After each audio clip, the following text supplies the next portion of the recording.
वीर अभिमन्यु की कथा।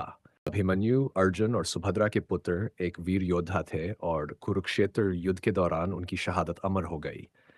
अम, उनकी मृत्यु की कहानी साहस, युवा वीरता और युद्ध के परिणामों का प्रतीक है। कुरुक्षेत्र युद्ध कौरवों और पांडवों के बीच लड़ा गया था, जिसमें दोनों पक्षों के कई सहयोगी शामिल थे। अभिमन्यु, अर्जुन और सुभद्रा भगवान कृष्ण की बहन के पुत्र थे। उनका पालन पोषण द्वारका में हुआ था और उन्हें युद्ध कला का गहन प्रशिक्षण अर्जुन और कृष्ण से मिला था। अभिमन्यु एक अद्वितीय योद्धा थे, जो अपनी अद्वितीय वीरता और युद्ध कौशल के लिए प्रसिद्ध थे। अभिमन्यु ने अर्जुन और भगवान कृष्ण से युद्ध की कई महत्वपूर्ण रणनीतियां सीखी थीं। इनमें से एक सबसे महत्वपूर्ण कौशल था चक्रव्यूह तोड़ने का ज्ञान।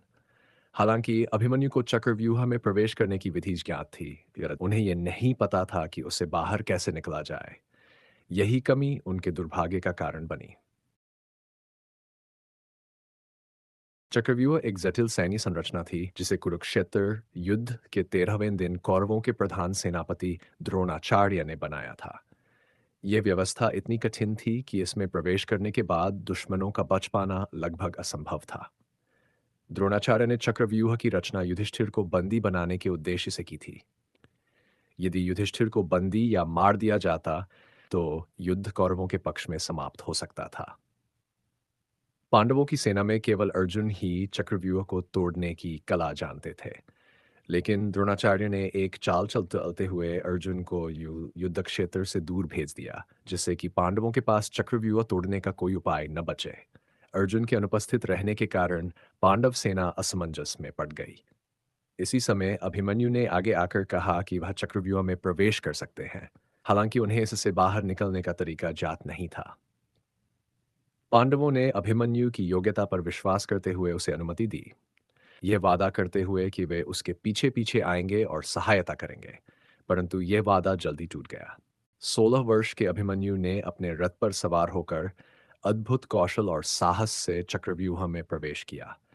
उन्होंने चक्रव्यूह की बाहरी परत को तोड़ते हुए अंदर घुसपैठ की। अन्य पांडव, जिनमें भीम और युधिष्ठिर शामिल थे, अभिमन्यु का अनुसरण करने का प्रयास कर रहे थे, लेकिन जयद्रथ ने उन्हें रोक दिया।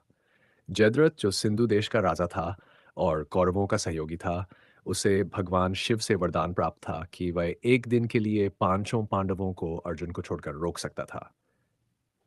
इस वरदान के कारण जयद्रथ ने अकेले ही पांडवों को चक्रव्यूह में प्रवेश करने से रोक दिया, जिससे अभिमन्यु अकेले ही चक्रव्यूह में फंस गए। चक्रव्यूह के भीतर अभिमन्यु ने एक के बाद एक कई दुश्मनों का सामना किया। वह जानते थे कि वे बाहर नहीं निकल सकते, फिर भी उन्होंने अपनी अद्वितीय वीरता दिखाई। अभिमन्यु ने कौरव सेना के कई प्रमुख योद्धाओं, जिसमें दुर्योधन के भाई शकुनी की सेना और अन्य कौरव सहयोगी शामिल थे, का वीरता से सामना किया और उन्हें पराजित किया। एक समय पर अभिमन्यु का सामना कर्ण से भी हुआ। कर्ण, जो कौरव सेना के सबसे महान योद्धाओं में से एक था, अभिमन्यु को पराजित करने में असमर्थ था। जब कौरवों ने देखा कि अभिमन्यु को हराना असंभव है, उन्होंने एक अनैतिक योजना बनाई।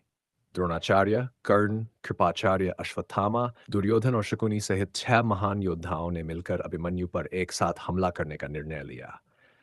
यह धर्म के खिलाफ था कि एक योद्धा पर कई योद्धा एक साथ हमला करें, लेकिन कौरवों ने युद्ध के नियमों को तोड़ते हुए अभिमन्यु पर अत्याचार किया।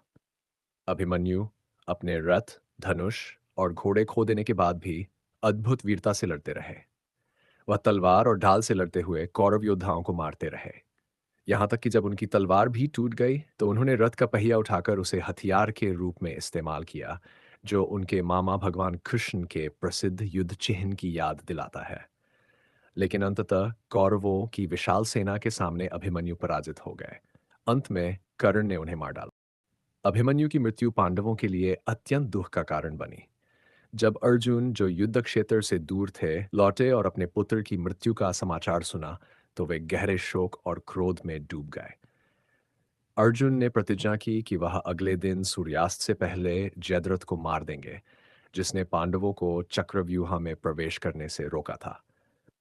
उन्होंने यह भी प्रतिज्ञा की कि यदि वे जयद्रथ को नहीं मार पाए, तो वे स्वयं को अग्नि में भस्म कर लेंगे। और इस प्रकार एक महान योद्धा के जीवन का अंत हुआ।